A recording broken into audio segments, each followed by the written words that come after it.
Welcome to Boying Up. You might be thinking, why is a woman writing this book? Well, I spent 12 years total in college and graduate school studying the brain and body, and I specialized in learning all about the chemicals in our brains and bodies that determine many important things.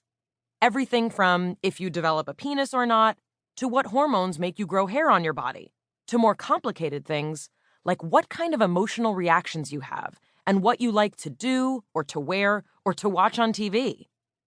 There is an awesome body of research about what makes all kinds of boys and men. Are you the kind of guy who likes musicals? Or would you rather poke your own eye out with a toothpick than sit through Hamilton? Are you someone who's interested in girls and spends time checking out which girl from your school liked your picture on Instagram? Or are you someone who's interested more in other boys? Or maybe you are more interested in Nerf gun fights and video games and would rather not deal with thinking about dating at all. Do you fear physical challenges like obstacle courses, potential fights in the schoolyard, and any sport involving a ball? There are so many different kinds of boys, and that's what makes being human so cool. Everyone is different and special. Becoming brave, bold, and brilliant is a process that begins when you're a boy and continues to get refined for the rest of your life. There are many opportunities for boys in this culture, but also many challenges. And the best way to start understanding how to navigate them is from the bottom up. Let's talk biology.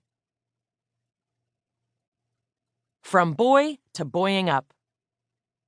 Have you noticed that some girls in your class are all of a sudden a lot taller than they used to be? And that many girls in your class are taller than most of the boys? Maybe you haven't noticed, but trust me, you will soon. This is because of an incredible process called puberty, which is the biological explanation for how you go from being a boy to a young man to a grown-up man. So why are girls taller than a lot of boys in middle school? Well, girls tend to start puberty earlier than boys, age 10 versus 12. And one of the earliest indicators that puberty is starting is a change in height. Boys tend to catch up pretty quickly, and by the age of 16, most boys are taller than most girls. Though, of course, this isn't true for every single girl and every single boy. So what exactly goes on in puberty? Well, somewhere between the ages of 12 to 16, though for some boys it might happen a little earlier or a little later, your body and brain start to change. This is a physical and chemical process, and it's a significant part of what I am calling boying up. Boys start to have more mature facial features and more muscular bodies, and voices deepen. The penis and testicles mature as the body prepares for the process of becoming a young man. Genitals and underarms grow hair, and these places often develop a strong scent.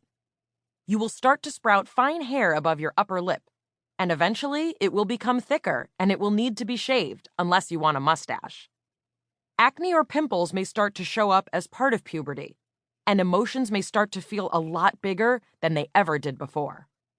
For some boys, these changes happen fast, but for others, they can take a lot longer. There is no right time to start seeing these changes. It's kind of a waiting game. I remember there were some boys in my junior high who had voices that were higher than mine even in 9th grade, but they eventually caught up. So how does puberty actually happen?